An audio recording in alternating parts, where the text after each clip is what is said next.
and a lot of the tools that I ended up using as an A&R were developed when I was, in my teens making music in the studio. Stuff like trying to find producers and people to mix things and, just trying to simplify and perfect the music making process. That's all stuff that you do as a young artist. So when I ended up finessing my way into the music industry somehow, those are things that came in handy. Luke, bro, without wasting any more time, I think the first question I'll ask you, like, one can't ignore the current status of what's happening in America. Right. Lives Matter as a movement. How are you dealing? How are you living through this moment in history with Black people? I mean, I'm trying to be as proactive, productive, and positive as possible. But I will say that, I'm in my 30s. I've been dealing with this my whole life. We've all been dealing with this our entire lives, and none of this information or energy is new. It's just, it's now been recontextualized for a lot of Americans who didn't really know about it. Yeah. And it's given us more of an opportunity to discuss and bring up these issues on a wider scale. But these issues have existed long before any of us were alive. Mm-hmm. And it's not an American issue, it's a global issue. Yeah. You guys are in South Africa. You guys have one of the most vivid histories of racial injustice and racial inequality in the world, probably only on par with America. So, I'm not surprised by any of it. I'm encouraged. I'm trying to stay hopeful. I'm trying to be as supportive as possible to everyone. And one of the things I'm really enjoying about it is that it's bringing a focus back to a lot of Black businesses, art, creatives, and it's sort of triggered this incredible amount of white guilt that's pushing a lot of people to consume and appreciate our culture more, which I wish it didn't happen that way, but that is a happy sort of silver lining to everything. I'm seeing a lot of Black businesses being patronized more. I mean, obviously we're still in the middle of the COVID pandemic, so it's not as easy to patronize and consume, but I see a lot of people donating. I see a lot of people spending money online for Black businesses, and I see a lot of people taking real action and really trying to make change, whether through protesting, marching, donating, or just speaking their mind and being as vocal as possible, which I love to see. I'm personally not really like the social media person. Like, I don't love social media activism. I understand it and I get it, and I think everyone needs to use their platform for however they see fit. But I'm more about like, okay, what can I actually do in my real life to make change? I feel like I've dedicated my career to being a support system and a bridge for Black artists, and it's always been like that before this moment. So I'm going to continue to do that. I'm going to try to create as many opportunities for Black artists and Black creatives, Black executives as possible. So it's like literally like hire, I'm lucky enough to where I kind of have two sandboxes to play with in terms of my career, where I work at RCA Records, Sony, but I also have a label called Keep Cool that goes through Sony. So it's like, when we started the label, it was like, first of all, we're going to be a Black label. It doesn't mean we're only going to sign Black artists forever, but the core of the label is going to be Black music. The core of the staff is going to be Black kids, Black creatives. When we do stuff like photo shoots, videos, whatever kind of media, we're going to reach out to Black creatives first to help us create these things. And that's really been the ethos of the label. So, I'm excited that more people are kind of like getting it now. But, in many ways, we have a lot of work left to do, and it's so far from being a finished conversation. I'm just glad that people, I really feel like a lot of people just realized racism was real in the last week. Yeah. which is just like, I'm like, okay, cool. Well, now what are you gonna do about it? So I'm encouraged. I'm remaining as optimistic as I can be. And, we all just got to push forward. This is a global movement too. It's not just America. It's not just Black people. It's not just a people of color thing. It's a global movement. And, you can see the effects of white supremacy and patriarchy, which is another conversation, but you can see the effects of that globally. And, a lot of that needs to be undone in order for us to get to a place where we can all, you know, have a level playing field and have equal chances. So that's my opinion on that. Yeah, I think it's great how you mentioned what it has done for the arts and the doors that it has opened, and also what essentially your hopes are for the movement. If we bring all that together and we have to bring it down to the bottom line, do you think that everything that is taking place, the work that is being done, work that we see and we don't see, do you believe that it will actually end police brutality? I don't know what ending it means, but do you think it'll end? No, I don't think it'll ever end, because of the only way you can really end it is to change the entire power structure, which the people in power do not want to do. So I do think that over time it can evolve, and the relationship between the people and the police force can become more healthy. But you know, it starts with the system, and the system needs to be revised. And I do think that that's happening in some respect. You know, there are a lot of people that are, you know, making efforts to defund a lot of these police budgets and demilitarize a lot of their, you know, weapons grade, army grade, you know, weapons that they can use to detain people and hurt people. But you know, this is not just going to disappear. It's going to take time. And you know, the problem of racism in general, you know, it's a centuries old problem, and it's not. It would be amazing if it would disappear in our lifetime, but I really do not believe that it will. It's just so pervasive and so embedded in, you know, human life that, you know, it's just, we have work to do. We have a lot of work to do, and a lot of what needs to happen is also just the education of our children, so that they understand and have context. You know, I don't have any kids, but you know, I have nieces and a nephew, and you know, having these conversations with these kids so that they understand when it's their time to run the world, how everything kind of fits together, and things like this give context to little kids. Like I have a 3-year-old niece that she understands that we are in a pandemic and we can't go outside. She understands that, you know, her being Black makes her different. And she's 3, you know, so in some ways that's really saddening, but in another way, I'm sort of like, I want her to understand that, and I want her to know, so that when she's in her 20s and 30s and she's, you know, of voting age and can really make change, she's informed. The other interesting side effect is that a lot of white kids who ostensibly in the power structure have more power are literally just learning that this is a real thing too. So, you know, hopefully some of them will carry on doing that work, and it's not just a trendy Instagram thing for people to do this week, you know? Yeah. But yeah, what's it like down there? Like, you know, you guys have such an interesting, wild history. Like A lot. It's resurfaced the conversation, because I think with George Floyd, it also just reminded South Africans that we also have our own problems here at home. So as much as you guys are overseas in America, and you're fighting the Black Lives Matter struggle, we also need to remind our politicians, because the leading party here also decided to initiate a movement, you know, honoring George Floyd. But what they're trying to do at the same time is to, you know, reiterate the message around, you know, Black solidarity and us dressing Black, because we also had a similar situation in South Africa with Collins Khoza. Yeah, Collins Khoza is a guy who was killed by the South African National Defence Force, who were put into our communities to take care of people during this COVID-19 pandemic. So they stay at home.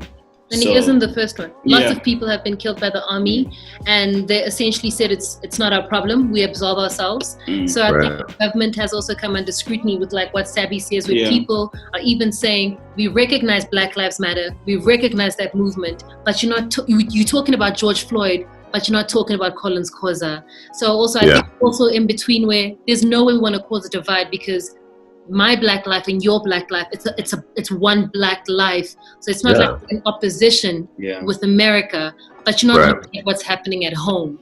And what sucks, we are led by Black people. We are led by Black people. So our own government, who looks like us, says it's not. Where do we go? But it's a broken system, you know? It's like, you guys were in apartheid in our lifetime, you know? Like, that's not going to get fixed immediately.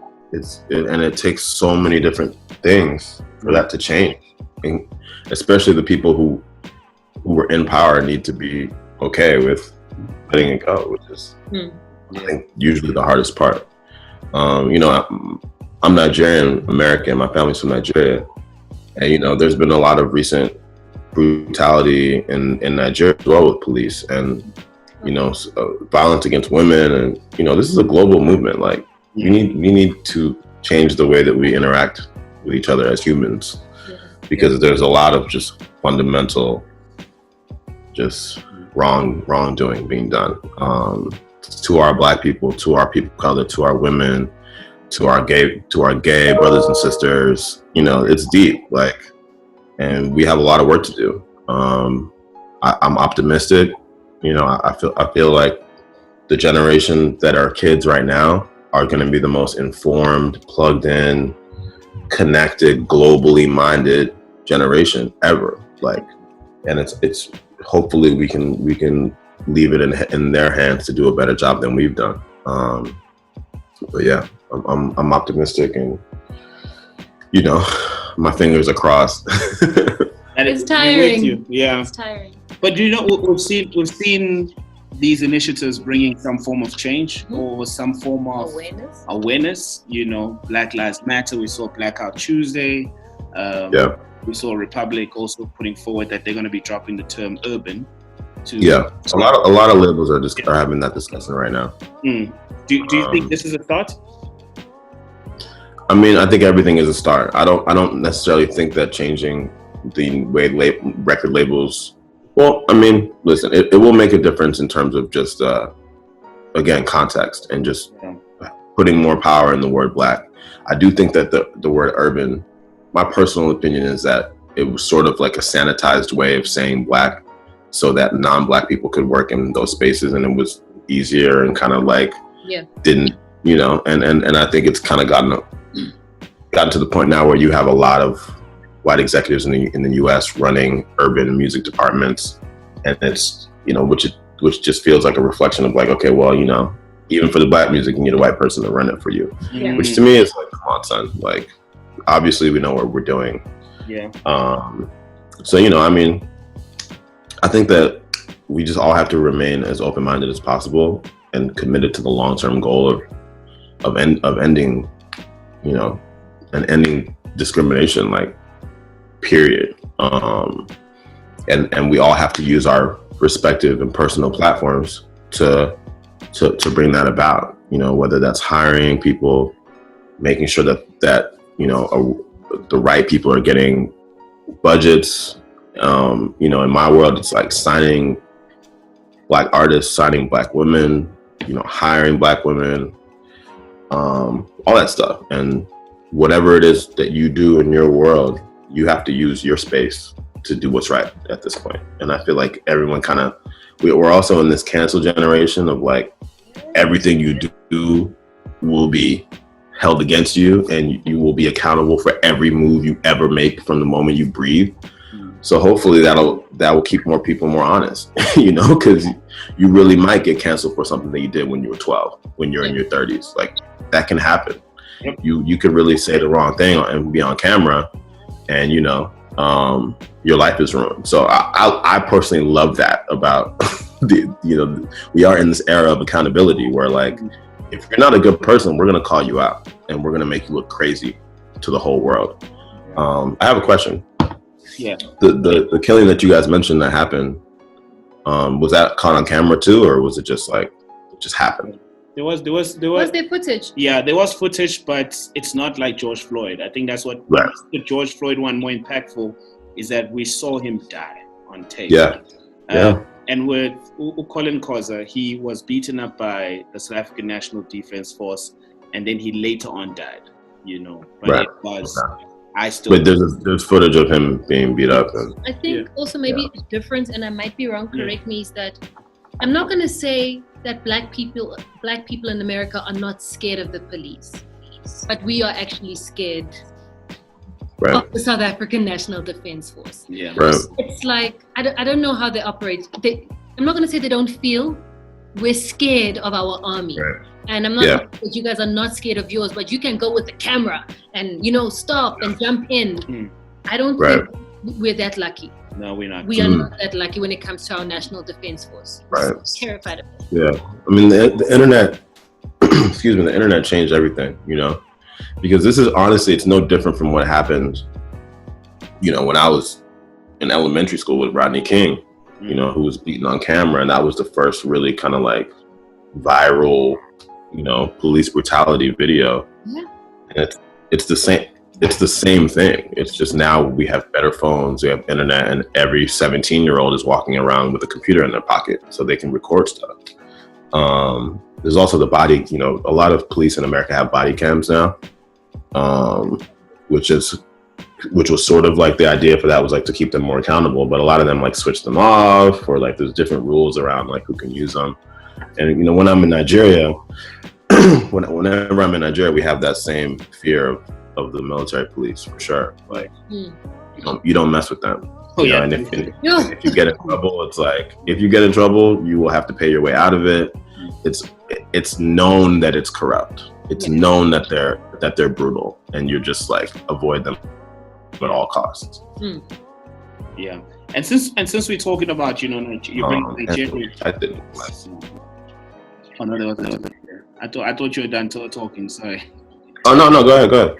Yeah, no, I was just saying, bringing Nigeria into this conversation, I think. Yeah, no, I was just saying, what the Nigeria to achieve with global domination, and because Nigerians, you guys are fearless. That's one thing I've realized in the 9 years that I've been, playing continental music, is that in several parts of the world you go to, you're most likely going to interact with a Nigerian person than you will interact with a South African person.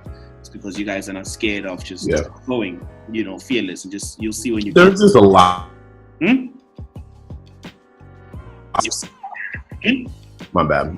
Oh no, my connection's getting a little weird. I was just saying there's just a lot more of us too. Yeah. So there's a lot of us. Because then it was going to bring me to the questions, like when you look at African music at large and where it is right now, even in the US, what's your opinion on that? I mean, excuse me. Honestly, there's no more, like, I'm not just saying this because I'm African, there is no more exciting or inspiring global culture of new music than what's going on in Africa right now. Yeah. And I don't want to oversimplify it, because there's so many different genres and styles that are happening and coming out of the continent, and I feel like people often just say Afro beats and loop it all into one thing, but it's really just like, that's such an oversimplification. But between like the Afrobeat stuff, like the kind of dance, the kind of like dance driven stuff, like where like that's made for the club, or like the Alte stuff, or like the more house kind of like Amapiano stuff coming out of South Africa, like, or even just straight up trap and hip hop. There was so much variety of talent. Like it's crazy. It's super inspiring, and I'm obsessed with it, and I'm trying to figure out how I can be the bridge, or be part of the bridge, to help make it a global thing. And I do believe that the seeds for that are being planted, and it's happening. But it's a process, and it also goes back to the conversation that we were having about the internet, and how many people in Africa have phones that are connected and are streaming and all that stuff, and how quickly the market can catch up to what's happening in the West with streaming. I feel like that's the only thing that's holding back all these artists from being true global artists, is just the access and the empowerment of the fans on the ground to be part of the market, because so much of what's happening is not monetized, or it's not in like the traditional industry model of monetization. So people just don't know. Like there's a lot of people that just have no idea of what's going on. And if you don't pay attention, and if you're not plugged in and acting like a fan, you're not going to know. So what I do think is cool is a lot of the bigger labels are mobilizing. I think they are being a little hesitant, because everyone's sort of like, what's going to happen? Yeah. But the right people are having the right conversations. And I do believe that in the next, 2 to 5 years, you're going to see a real like global uptick in the consumption of African music. It's going to coincide with more people getting phones, more people getting internet, but just more of the diaspora, ex-Africa, who are African, waving the flag and spreading the word. I will say, between the summers of 2018 and 2019, something changed in America, to where now when you go out, you know, and you go out to a club, or whatever, you know, when we used to go out, you will hear at least 15 to 20 minutes. You will hear an African music set. Yeah. It's probably gonna be the same 4 or 5 records, yeah. And people don't really know the music that well. But unlike other times in my lifetime, people know that it's African music. Yeah. In the past, when I would play a song or play something from Nigeria or Ghana or whatever, people would think it was Caribbean, people would think it was reggae. They didn't have the context to realize what it was.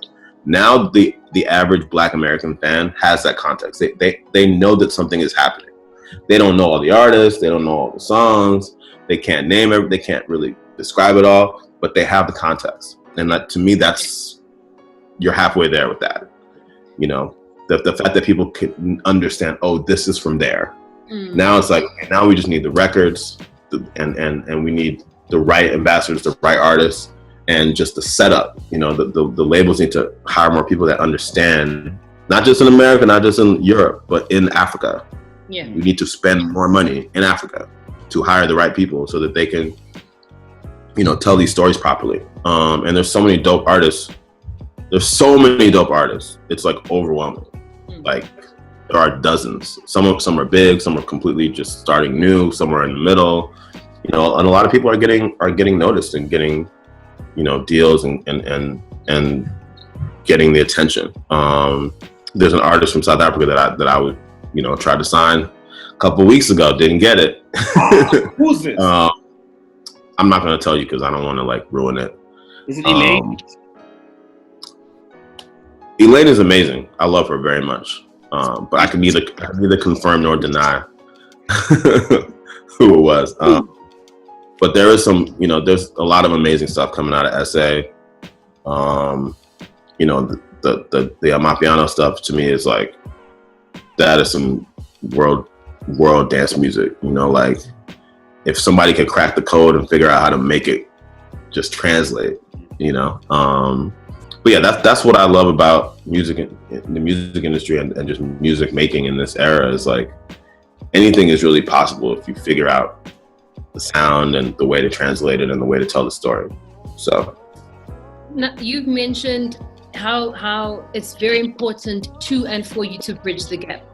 And you have so many labels attached to you, including that of an A&R. So if you could simplify it for people, because I think people know, oh, a producer does this, a composer does this. Yeah. What does an A&R do? An A&R's job is, well, the literal job in terms of like working at a record label is to sign and identify talent, bring talent into the building, and to groom that talent and help them create their music and get it to the world. But it's really, in terms of the day-to-day of it, it's really, you're kind of a translator, and you are the translator between the corporate label speak of the, you know, the record label and the artistry-driven creative conversation of the musician. And you have to be fluent in both languages, and you have to be able to understand and communicate well between those two forces. Yeah. And, you know, you should be more inclined in the artistry sense of things than in the corporate sense of things, in my opinion, to be a great A&R, because the real power is in the connection with the artist and in the ability to hear things, hear the potential in things, you know? So whether that's a song, a producer, a verse, a line, an album, like just being able to hear the magic early and knowing what to do in order to turn that magic into something that everyone can understand.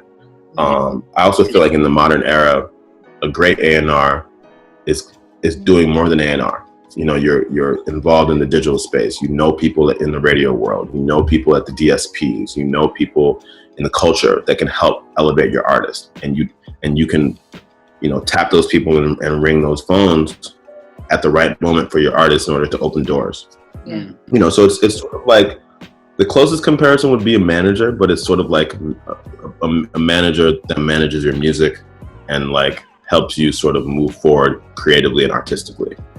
And whether that's finding the right collaborators for you, setting, you know, it's anything from literally like getting a beat paid for to like figuring out who's going to produce the next album to, you know, dreaming up collaborations and then making sure that they happen, or introducing artists to certain other people that you think they'll vibe with. Just anything that you can do to keep the artist inspired and moving forward creatively, that is your job. Got it. When it comes to modern South African artists, one thing I realized that only a few have cracked the code to the American market or the Europe market, and now we're seeing Nasty C doing that. When you you know, like, sorry? So Nasty C is my guy. Yes, you see. So this is what I was going to ask you: is that what's the special ingredient or the special sauce with an artist's music, or maybe the artist itself, that you are able to identify and be able to unlock it in different markets? Me personally, I mean, I just approach it like a fan. Yeah. You know, so everything that I've done has just been stuff that I wanted to hear from my favorite artists. So it just goes right back to that, like, you know, that feeling that you had when you were a kid, when you first heard Michael Jackson or Tupac or Biggie, or, you know, when you get that tingly fan feeling, you know, that's when I feel that from something new that I'm just discovering, that's what gives me the inspiration to want to work on it. And it's like, I want to work with people that inspire me. You know, my job is to keep you inspired, but you need to keep me inspired so that I am inspired to keep you inspired. You know, so for me, my process is all about authentically being a fan and like, do I love this? And if I love it, I'm gonna have ideas and I'm gonna know what I want to do with it. So, you know, I came up really like as a hip hop kid. You know, I was associated with like TDE, Kendrick, Schoolboy, all those guys. And then when I moved from Interscope to RCA, I kind of stepped into more of like an R&B lane. And, you know, now my roster of the artists that I work with, it's like everything from hip hop to African music to R&B to like, you know, K-Tronada is a dance DJ. There's like a little bit of pop in there. And it's about 30 artists, and, you know, all but 2 are Black artists. And, you know, these are people that inspire me and remind me of people that I grew up loving, and that I have you know, that I feel like could be in that next generation of icons, you know. So yeah, I've always just approached it like a fan and just been, you know, I'm a real like music nerd, like on the internet, and on the message boards, digging through Twitter, you know. And I really have at this point, because I've been doing it for a minute, I have a lot of people globally who just trust me and who I trust, who just send me stuff that they think is dope. So it's like I have friends, you know, in different cities that are like, yo, you got to hear this, or have you heard this? And it's almost like this competition of like, you know, like who's going to get to this first. So yeah. Now, I think when you speak, it's like you're rooting for everybody Black. Yes, you're rooting for like great music, but also how when you look at who's behind a particular artist, it doesn't look like the artist. So with the likes of, you know, your Kendrick, Scissors, and I think also now Normani, when it comes to you, I'm looking at someone like Issa Rae, who started radio, putting Black people on. I don't know how to phrase this question, like, not what is the lifespan, but what is the lifespan, and how do we create that market so that it's the first source when it comes to Black people making Black music represented by Black people? Yeah, I mean, if you this is not a new concept. You know, you can go back to, there's African labels from the 70s, 80s. There's Motown in the 60s. You know, there's Death Row and Bad Boy and LaFace, and you know, there are a lot of Black-owned labels and success stories in the industry. So there are plenty of examples. I do think in this generation, I think this generation you'll see more involvement and more acknowledgement of women executives and just women in terms of in the background in general, because I feel like it's been very male dominated. And I think that's a big part of making things last, because it's like it brings more balance to everything. And, you know, if you're pushing female artists and female artistry without women, to me, it's just like, what the hell are you doing? Yeah. So I think that is a change in our generation that we have as an advantage over the Motowns. But I mean, at the end of the day, it just comes down to the music. The longevity and the legacy is built on the work. It's built on the art. You know, you can be a genius marketer, but if the song is whack, no one cares. You know, so at the end of the day, it's betting on the artists. You know, really leading with artistry, leading with the music, and doing everything you can to not only make the best songs that represent the artist at that time, but then when you have the song, making sure that or the songs or the album or whatever it is, video, whatever the piece of art is, making sure that it's introduced and rolled out in the right way so that the right people can consume it and can spread it and love it and tell the story. So yeah, I mean, but it's up to every single one of us, as in whatever position we're in. Me as an A&R and a label co-owner, you guys in the radio space, the fans are responsible as well. You know, I think fans forget how important they are. Fans forget. That's true. That at the end, it's almost like, you know, it reminds me of politics, where it's like people are like, oh, you know, I'm not gonna vote. It doesn't matter. I'm like, what are you talking about? This is we are doing this for you. So when, you know, fans, it's like, you got to represent for your artists that you love. You got to support them, you know, and whether, if you have no money, get on Twitter and tweet about it, you know, or get on social media and rep your artist or make something. But like your favorite artist is depending on you to tell that story, you know? And if you love someone and they're great, champion them. You've seen, there's so many artists that weren't supposed to make it because they weren't commercial, they weren't gimmicky, but they established a connection with their fans, and they just built it and built it and built it and built it. Kendrick Lamar is a great example of that, you know, or someone like a Kaytranada. Kaytranada's never had a hit record. He's never had a global smash, but that man can sell a ticket around the world, and thousands of people will show up globally for this man because he's built a connection with his fan base. So for me, it's like, you know, not every artist is going to be Michael Jackson, Whitney Houston huge. Every career doesn't have to be majorly massive. And I'm not saying that to say that Kaytranada is not going to get to that level, because I actually do think he will. But I'm saying as an example, it's like